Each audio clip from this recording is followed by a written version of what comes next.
നമസ്കാരം ട്രേഡേഴ്സ്, നമസ്കാരം ഇൻവെസ്റ്റേഴ്സ്. അങ്ങനെ ഈ ആഴ്ചയിലേക്കുള്ള മാർക്കറ്റ് ഔട്ട്ലുക്കിലേക്ക് നമ്മൾ കടക്കുകയാണ്. കുറച്ച് അവധിക്ക് ശേഷം, ഓണാവധിക്ക് ശേഷം വീണ്ടും നമ്മൾ നമ്മുടെ സ്വന്തം തട്ടകത്തിലേക്ക്, മാർക്കറ്റിലേക്ക് വീണ്ടും കൂടുതൽ ശ്രദ്ധ കേന്ദ്രീകരിച്ച് മുന്നേറുകയാണ്. അപ്പോൾ അതിനു വേണ്ടിയിട്ട് രാവിലെയും വൈകിട്ടും എല്ലാ ദിവസവും പ്രീ മാർക്കറ്റും പോസ്റ്റ് മാർക്കറ്റും ഈ നമ്മുടെ ചാനലിലുണ്ട്. നിങ്ങളുടെ എല്ലാ ട്രേഡിംഗ് സുഹൃത്തുക്കൾക്കും ചാനൽ ഷെയർ ചെയ്ത് കൊടുക്കാനായിട്ട് മറക്കരുത്. മാർക്കറ്റിലേക്ക് വരുമ്പോൾ കഴിഞ്ഞ 1-2 ആഴ്ചയായിട്ട് ട്രംപ് ഇന്ത്യക്ക് മേൽ പ്രഖ്യാപിച്ച അധിക താരിഫിൻ്റെ നെഗറ്റീവ് ഇമ്പാക്റ്റ് ആണ് ഇന്ത്യൻ മാർക്കറ്റിൽ റിഫ്ലക്റ്റ് ചെയ്തുകൊണ്ടിരുന്നത്. അതിനിടയിൽ നെക്സ്റ്റ് ജനറേഷൻ GST മാർക്കറ്റിൽ മിക്സ്ഡായ രീതിയിൽ റിയാക്ട് ചെയ്തു. അത് വന്ന ദിവസം വളരെ പോസിറ്റീവായിരുന്നു. എന്നാൽ വീണ്ടും ട്രംപിൻ്റെ താരിഫ് ഫിയർ വീണ്ടും മാർക്കറ്റിലേക്ക് വന്നു.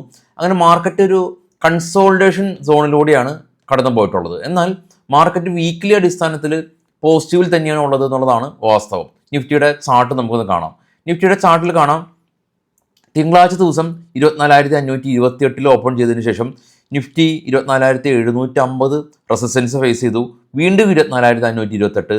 എന്നാൽ വ്യാഴാഴ്ച ദിവസം നല്ലൊരു ഗ്യാപ്പ് അപ്പോട് കൂടിയിട്ട് നിഫ്റ്റി 25,000 ആസ്പാസ് വന്നു. അതായത് തിങ്കളാഴ്ചയുടെ ഓപ്പണിംഗ് നിന്ന് 440 പോയിന്റ് നിഫ്റ്റി റാലി രേഖപ്പെടുത്തിയിരുന്നു. പിന്നീട് വ്യാഴാഴ്ച ദിവസവും വെള്ളിയാഴ്ച ദിവസമായിട്ട് നിഫ്റ്റി ഫോളായി.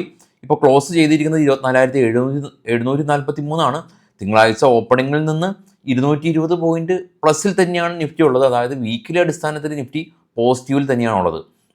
എന്താണ് ഈ ഒരു അനിശ്ചിതത്വത്തിന് ഒരു പ്രധാന കാരണം? അല്ലെങ്കിൽ ഇന്ത്യയും US തമ്മിലുള്ള ഒരു ബന്ധം വഷളായി. പക്ഷേ ഏറ്റവും ലേറ്റസ്റ്റ് ന്യൂസ് ഉള്ളത്, കഴിഞ്ഞ ദിവസം ട്രംപ് വീണ്ടും പറഞ്ഞിരിക്കുന്നത് ഇന്ത്യ ഒരു മികച്ച സുഹൃത്ത് തന്നെയാണെന്ന് വീണ്ടും അടിവരയിട്ട് അദ്ദേഹം പറഞ്ഞു. പക്ഷേ എന്താണ് US ഈ നമ്മുടെ ഇന്ത്യയും തമ്മിലുള്ള പ്രശ്നങ്ങളുടെ തുടക്കം ഉണ്ടായിരുന്നത് ഇന്ത്യ പാക് ഇഷ്യൂവിൽ. പാകിസ്ഥാൻ ഇന്ത്യ ആ ഒരു വാറുണ്ടായ സമയത്ത് ഇത് പരിഹരിച്ചത് ട്രംപാണെന്ന് മൾട്ടിപ്പിൾ ടൈം ട്രംപ് അവകാശവാദം നടത്തി. അതായത് ഈ ഒരു ഇന്ത്യ പാകിസ്ഥാൻ യുദ്ധം രമ്യതയിൽ എത്തിച്ചത് ട്രംപ് ആണെന്നായിരുന്നു ട്രംപിൻ്റെ ഭാഗത്തു നിന്നുള്ള അദ്ദേഹത്തിൻ്റെ അവകാശവാദം. എന്നാൽ ഇത് അംഗീകരിക്കാൻ ഇന്ത്യ കൂട്ടാക്കിയില്ല. മൂന്നാം രാജ്യം, വേറൊരു രാജ്യം, ഇന്ത്യയും പാകിസ്ഥാനും തമ്മിലുള്ള ഒരു ഇഷ്യൂ ഉണ്ടാകുമ്പോൾ അത് പരിഹരിക്കാനായിട്ട്, മധ്യസ്ഥ വഹിക്കാനായിട്ട് ഇന്ത്യ US ക്ഷണിച്ചിട്ടില്ല. US അല്ലെങ്കിൽ ട്രംപ് ഇടപെട്ട അല്ല ഈ ഒരു യുദ്ധം തീർന്നത് എന്നുള്ളത് ഇന്ത്യ വീണ്ടും പറഞ്ഞു. ഈ ഒരു ഇഷ്യൂ ആണ് ട്രംപിനെ ചൊടിപ്പിച്ചത് ഇനീഷ്യലി. അതിനുശേഷം നോബൽ സമ്മാനത്തിന് വേണ്ടിയിട്ട് പാകിസ്ഥാൻ ട്രംപിനെ പിന്തുണച്ചു, ഇന്ത്യ പിന്തുണച്ചില്ല.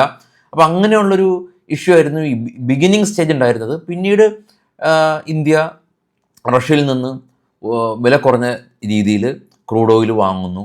ഇന്ത്യ റഷ്യ കൂടുതൽ അടക്കുന്നു. അതിനുശേഷം ആണ് ഈ ഒരു ഇഷ്യൂ ഉണ്ടായത്. പിന്നീട് ഇത് മറികടക്കാനായിട്ട് ഇന്ത്യ, റഷ്യ, ചൈന, ഈ 3 വൻ ശക്തികൾ ഒന്നിക്കുമെന്നുള്ള ഭയത്തിൻ്റെ പുറത്താവാം ഇപ്പോൾ വീണ്ടും ട്രംപ് പറഞ്ഞിരിക്കുന്നത്. അല്ല, ഇന്ത്യ വീണ്ടും ഞങ്ങളുടെ സുഹൃത്താണ് എന്ന് വീണ്ടും ട്രംപ് പറഞ്ഞതിൻ്റെ കാരണം ഇതാവാം. എനിവേ, ട്രംപ് പറഞ്ഞതിൻ്റെ അടിസ്ഥാനത്തിൽ FISൻ്റെ ഭാഗത്തുനിന്ന് കനത്ത സെല്ലിംഗ് ഉണ്ടായിരുന്നു എന്നുള്ളത് വാസ്തവമാണ്. FISൻ്റെ ആക്ടിവിറ്റീസ് കാണാം. FIS 22 ഓഗസ്റ്റ് മുതൽ 5 സെപ്റ്റംബർ വരെ കഴിഞ്ഞ 10 കണ്ടിന്യൂസ് ട്രേഡിംഗ് സെക്ഷനിൽ കാണാം നെറ്റ് സെല്ലേഴ്സ് ആയിരുന്നു, റെഡ് കളറിൽ മാർക്ക് ചെയ്തിട്ടുണ്ട്.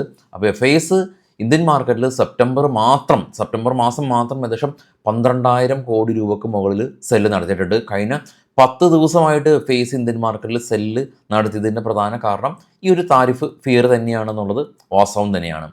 ഇനി ഗ്ലോബൽ മാർക്കറ്റിലേക്ക് നോക്കുമ്പോൾ ഗ്ലോബൽ മാർക്കറ്റും അത്ര പോസിറ്റീവായ രീതിയിലൊന്നല്ല റിയാക്ട് ചെയ്യപ്പെട്ടുകൊണ്ടിരിക്കുന്നത് കാണാം. ഏറ്റവും താഴെ നാസ്ഡാക്ക് റെഡിലടച്ചു, ഡോ റെഡിലടച്ചു. അതിന് മുകളിലുള്ള 3 യൂറോപ്യൻ മാർക്കറ്റും റെഡിലടച്ചു. അതിനർത്ഥം കഴിഞ്ഞ ദിവസം നമ്മുടെ മാർക്കറ്റ് ക്ലോസ് ചെയ്തതിന് ശേഷം 3 യൂറോപ്യൻ മാർക്കറ്റും ജർമ്മൻ, UK, ഫ്രാൻസ് മാർക്കറ്റും ഡോയും നാസ്ഡാക്കും റെഡിലടച്ചു. അവിടെ അത്ര കേമമായിട്ടല്ല കാര്യങ്ങളുടെ പോക്ക്. ഇനി നമുക്ക് അടുത്ത ആഴ്ച ഗ്ലോബലി ഉള്ള ഈവൻറ്റുകൾ പരിശോധിക്കാം. ഈ ഒരു ഈവൻറ്റ് തീർച്ചയായിട്ടും അത് നമ്മളൊരു പൊസിഷൻ ഓവർനൈറ്റ് ഹോൾഡ് ചെയ്യുന്ന സമയത്ത് ഈ ഒരു രാജ്യങ്ങളിലെ ഈവൻറ്റ് ഉണ്ടല്ലോ എന്നുള്ളത് കൃത്യമായിട്ട് ഓർക്കുക. കാരണം ഗ്യാപ്പ് അപ്പ്, ഗ്യാപ്പ് ഡൗൺ വരുമ്പോഴാണ് എസ്പെഷ്യലി ഓപ്ഷനൊക്കെ ട്രേഡ് ചെയ്യുന്ന ആളുകൾക്ക് വലിയ ലോസുകൾ ഉണ്ടാകുന്നത്. ട്രേഡിംഗ് ടൈമിൽ ഉണ്ടാക്കുന്ന ലോസിന് ഒരു പരിധിയുണ്ട്. അതുകൊണ്ട് തന്നെ ഈ ഒരു ഈവൻറ്റ് വളരെയധികം ഇമ്പോർട്ടൻ്റ് ആണ്. ഇനിയിപ്പോൾ സ്ക്രീനിൽ കാണിക്കുന്ന ഈവൻറ്റ് വായിക്കാൻ ബുദ്ധിമുട്ടുണ്ടെങ്കിൽ നമ്മുടെ ട്രേഡ് ബഡി ടാബിലുണ്ട്. ട്രേഡ് ബഡി ടാബിൻ്റെ ലിങ്ക് ഈ വീഡിയോയുടെ ഡിസ്ക്രിപ്ഷനിലുണ്ട്. നിങ്ങൾക്ക് ജസ്റ്റ് ക്ലിക്ക് ചെയ്യാം. ഗ്ലോബൽ മാർക്കറ്റ് പരിശോധിക്കുന്നതിന് മുമ്പ് വരുന്ന ഞായറാഴ്ച, അതായത് അടുത്ത ഞായറാഴ്ചയാണ് കൊച്ചിയിൽ നമ്മുടെ ഓഫീസിൽ വെച്ച് കമ്മോഡിറ്റിയുടെയും ഫ്യൂച്ചർ ആൻഡ് ഓപ്ഷൻ്റെയും കുറഞ്ഞ ഫീസിലുള്ള കോഴ്സുകളുള്ളത്. ഒരു സ്റ്റോപ്പ് ലോസിൻ്റെ ചിലവിൽ നിങ്ങൾക്ക് കോഴ്സ് പഠിക്കാം. ഫസ്റ്റ് കമൻറ്റിൽ നമ്പർ ഉണ്ട്, ക്ലിക്ക് ചെയ്ത് നിങ്ങളുടെ ഇൻട്രസ്റ്റ് അറിയിക്കുക. ഗ്ലോബൽ ഈവൻറ്റിലേക്ക് പോകാം. US നിന്ന് short time energy outlook September 9 ഉണ്ട്. APA weekly crude oil inventories, PPI rates അതായത് പ്രൊഡ്യൂസേഴ്സ് പ്രൈസ് ഇൻഡെക്ഷൻ ഡേറ്റ ഉണ്ട്. Crude oil inventories September 10 September 11 major data ഉള്ളത് ഇൻഫ്ലേഷൻ ഡേറ്റ. ചൈനയുടെ ട്രേഡ് ബാലൻസ് ഉണ്ട്, CPI ഇൻഫ്ലേഷൻ ഉണ്ട് സെപ്റ്റംബർ 10. യൂറോസോണിൻ്റെ GDP ഡേറ്റ ഉണ്ട് September 8. കൂടാതെ തന്നെ CPI ഇൻഫ്ലേഷൻ ഡേറ്റ ഉണ്ട്. ECB അതായത് യൂറോപ്യൻ സെൻട്രൽ ബാങ്കിൻ്റെ ഇൻട്രസ്റ്റ് റേറ്റ് ഡിസിഷൻ ഉണ്ട് സെപ്റ്റംബർ 11. കൂടാതെ ജർമ്മനിയിൽ നിന്ന് നമുക്ക് ജർമ്മൻ CPI ഇൻഫ്ലേഷൻ ഡേറ്റ ഉണ്ട്. UK നിന്ന് GDP ഡേറ്റ ഉണ്ട് സെപ്റ്റംബർ 12. ഇന്ത്യയുടെ ഇൻഫ്ലേഷൻ ഡേറ്റ സെപ്റ്റംബർ 12. അപ്പോൾ ഇത്തരം വലിയ വലിയ ഈവൻറ്റുകൾ നിറഞ്ഞ ഒരാഴ്ചയാണ് അടുത്തത്. US ഇൻഫ്ലേഷൻ, ഇന്ത്യയുടെ ഇൻഫ്ലേഷൻ, ജർമ്മനിയുടെ, UKയുടെ, ചൈനയുടെ ഉൾപ്പെടെയുള്ള ഒരുപാട് ഇമ്പോർട്ടൻസ് ലെവൽ 3 ആൻഡ് എബോവ് മാത്രമാണ് നമ്മൾ എടുത്തിട്ടുള്ളൂ. ഇത് മാത്രമല്ല ഈവൻറ്റുകൾ ഉള്ളത്, വേറെ ഒരുപാട് ഈവൻറ്റുകളുണ്ട്. പക്ഷേ സ്റ്റോക്ക് മാർക്കറ്റിനെ ഡയറക്റ്റ് സ്വാധീനിക്കുന്ന പ്രധാന ഈവൻറ്റുകളാണ് നമ്മൾ പ്രധാനമായിട്ടും എടുത്തിട്ടുള്ളത്. അറ്റ്ലീസ്റ്റ് ഇതെങ്കിലും നമ്മൾ നോക്കേണ്ടതായിട്ടുണ്ട്. ഇനി ഓപ്പൺ ഇൻട്രസ്റ്റുകൾ പരിശോധിക്കുമ്പോൾ കാണാൻ സാധിക്കുന്നത് 24,741 നിഫ്റ്റിയുടെ സ്പോട്ട് ഉള്ളത്. PCR ഏറ്റവും ടോപ്പിൽ റൈറ്റ് കോർണറിൽ കാണാം 0.8. മേജർ റെസിസ്റ്റൻസ് സോൺ 25,000 ആണ് നിലകൊള്ളുന്നത്. സപ്പോർട്ടായിട്ട് 24,500 ഉള്ളത്.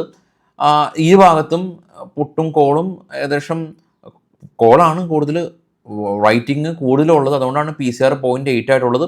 എങ്കിലും 24,500 മേജർ സപ്പോർട്ട് സോണൊക്കെ ആയിട്ട് നിലകൊള്ളുന്നുണ്ട്. അറ്റ്ലീസ്റ്റ് മാർക്കറ്റ് റേഞ്ച് ബൗണ്ട് ആണ് എക്സ്പെക്ട് ചെയ്യുന്നത്. ഈ ഒരു ഡേറ്റയുടെ അടിസ്ഥാനത്തിൽ, എൻ്റെ ഒരു ചിന്തയുടെ അടിസ്ഥാനത്തിലല്ല, ഈ ഡേറ്റയുടെ അടിസ്ഥാനത്തിൽ മാർക്കറ്റ് റേഞ്ച് ബൗണ്ട് ആണ് എക്സ്പെക്ട് ചെയ്യുന്നത്. ഇനിയിപ്പോൾ തിങ്കളാഴ്ചകൾ ഗ്യാപ്പ് ഡൗൺ ആയത് നിഫ്റ്റിയിൽ ഭീകരമായിട്ടുള്ള പോയിന്റുകളൊന്നും തന്നെ പോയിട്ടില്ല. ഒരു ഫ്ലാറ്റായിട്ട് 27 പോയിന്റ് മാത്രമാണ് നിഫ്റ്റിയിൽ ഒരു പ്രോഫിറ്റ് ബുക്കിംഗ് കണ്ടിട്ടുള്ളൂ. കുറച്ച് സ്റ്റോക്കുകളിലെ ഒരു 3 സ്റ്റോക്കുകളിൽ മാത്രം ന്യൂസുകൾ എടുത്തിട്ടുണ്ട്. ആദ്യം NTPC ഗ്രീനാണ്. NTPC ഗ്രീന് അവരെ സംബന്ധിച്ചുള്ള ന്യൂസ് ഉള്ളത്, അവർ തമിഴ്നാട്ടിൽ അവരുടെ ഒരു പുതിയ ഒരു സോളാർ പ്രൊജക്റ്റ് കമ്പനി ആരംഭിക്കുന്നുണ്ട്, NTPC ഗ്രീൻ എന്നുള്ള ന്യൂസ്. കൂടാതെ തന്നെ VA ടെക് വബാഗ് കമ്പനി അവർ ഈ റിന്യൂവബിൾ എനർജി ബിസിനസ്സിലേക്ക് കടന്നു വരികയാണ് എന്നുള്ള ന്യൂസ്. അദാനി പവർ കമ്പനി അവർ 570 മെഗാവാട്ട് കപ്പാസിറ്റിയുള്ള ഹൈഡ്രോളിക് പ്രൊജക്റ്റ് ഭൂട്ടാനിൽ ചെയ്യാനായിട്ട് കമ്പനി തീരുമാനിച്ചു. Max real estate company residential homes എല്ലാം തന്നെ ചെയ്യാനായിട്ട് കമ്പനി 7 ഏക്കർ ലാൻഡ് അക്യൂർ ചെയ്തു എന്നുള്ളതാണ് ഇപ്പോഴുള്ള ന്യൂസ്. കൂടുതൽ ന്യൂസുകൾ ഞാൻ കുറേ തപ്പി കിട്ടിയില്ല. മേ ബി വീക്കെൻഡ് ആയതുകൊണ്ട് ന്യൂസുകളൊന്നും തന്നെ പോപ്പപ്പ് ചെയ്ത് വന്നിട്ടില്ല. തീർച്ചയായിട്ടും നാളെ രാവിലെ കൂടുതൽ പ്രീ മാർക്കറ്റ് ന്യൂസൊക്കെ ആയിട്ട് എത്താം. പക്ഷേ ഇന്ന് മാർക്കറ്റ് ഔട്ട്ലുക്കിൽ നമ്മൾ പ്രധാനമായിട്ടും ഉദ്ദേശിക്കുന്നത് ഗ്ലോബൽ ഈവൻറ്റുകൾ അങ്ങനെയുള്ള കാര്യങ്ങളൊക്കെ തന്നെയാണ്. നമ്മൾ കുറച്ച് ഡേറ്റാസ് വിട്ടുപോയിട്ടുണ്ട്. അതായത് IPO ഡേറ്റാസും ഡിവിഡൻഡ് ഡേറ്റാസും എല്ലാം തന്നെ നമ്മുടെ ട്രേഡബിൾ ടാബിലുണ്ട്, നിങ്ങൾക്ക് ചെക്ക് ചെയ്യാം. അപ്പോൾ ചാനൽ എല്ലാ ആളുകൾക്കും ഷെയർ ചെയ്ത് കൊടുക്കാൻ മറക്കരുത്. വീണ്ടും ഓർമ്മിപ്പിക്കുന്നു. Thank you.